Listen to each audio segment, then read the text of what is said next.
You know, you open the doors every day, and you never know what's going to happen.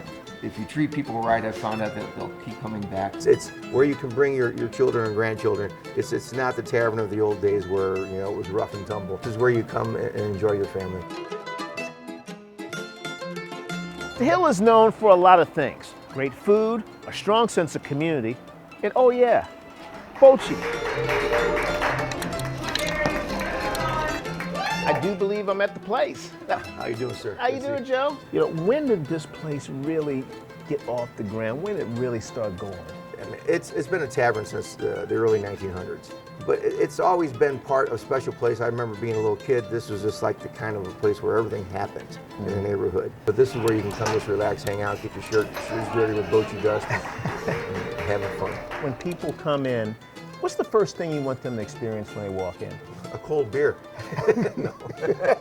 People come in and you can see their face when they sit down. They just go, ah. It's like, this is what I've been looking for. You know, I don't want to stand in line. I don't want to do this. I just want to sit and talk to people, play Bochi, and just see what it's like because they don't get it where they live.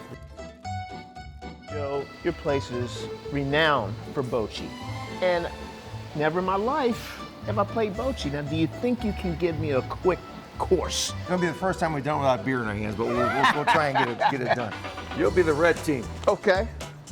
We typically you flip a coin to see who throws the palina, but since you're the novice, for instructional reasons, I'll just take the first throw. Okay. And you throw it, you can bounce off the walls. It has to go past a certain point. We'll go over that later. But you just want to throw the point ball down there. Then you try and throw my color as close as it can. And at that point, your job now is to keep throwing till you get closer than that. Let's see here. Okay?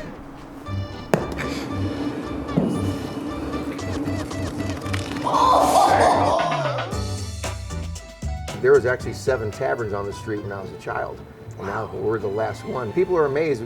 They'll come in from out of town and see there's a church 120 feet caddy corner from us, and there's a store there, and then there's people living right next door to us. It's a very walkable neighborhood. We actually have tour groups. They give guided tours to show people how we live here. Wow. You know, to think about, it's just parts of history. And you've been right in the middle of it. When the blues first came here as a kid, you'd see the blues walk in this neighborhood, hanging out at Ragazzi's here. In fact, my father and Noel Picard were best of friends. To win the cup was one thing. For me to actually physically get to have the cup in our tavern here. It was right here, It was Joe. here. We have pictures out in the Bochi courts. There's out in the backyard. There's, like I said, there's pictures of me filling it with beer. It's unreal. The Hill, I mean, world renowned. It's so nice that my wife and I'll be traveling, and you'll actually see somebody in the Caribbean or even in Europe with a Milo'S t-shirt on that have been here, and it just takes you back to realize that, you know, that people from all over want to come to see this little area, and that we're part of it is very special to us. But it's the neighborhood itself that makes us who we are. This probably wouldn't exist this way, you know, somewhere else. It's just so unique. And one of the only taverns you'll walk in on Friday and see nuns at happy hour. If you notice, we're so close to the church. The original St. Ambrose's Church was a wooden structure further down.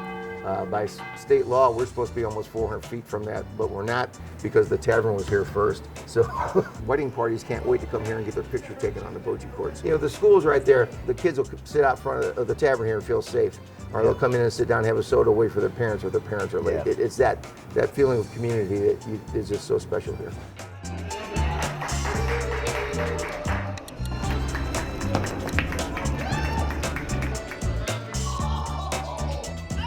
How many different names have you heard for Bochi?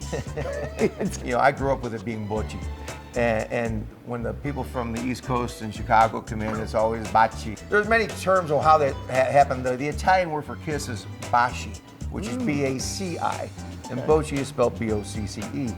But when you'll see people, especially in the older days, the older Italian men would play, and when the balls would kiss or touch, you'd hear them yell baci, baci. And you know, there's that story where the legend where that's where the confusion came in. And with, like I say, with East Coast accents and Chicago accents, it just turned into that. But we actually have a shirt we make up and it says it's pronounced Bochi, not Baci. Nice. But I don't care what you say, if you're here enjoying it, call it whatever you want. Some of these teams have been playing here since 1989, 1990. If their parents might have started, now their children are playing, and then they're bringing their grandchildren in. What is it about this place that you would say keeps people coming back? My lovely wife, for the most part, she's these people have never left that came here in the 1890s. My wife's family is one of the founding families. They came here and they stayed and they protected. This is their ancestral home. Yeah. And the Italian community throughout the United States is very, very strong, and they feel that and they want to come experience those things. It's part of who we are. This neighborhood has been built on hospitality since the 30s and 40s. We're very, very fortunate to be in the heart of this neighborhood and to experience what we do every day. It's not work when you enjoy it, you know. It's when you can't wait to come to where you're at and make your living that you know you're living a special life.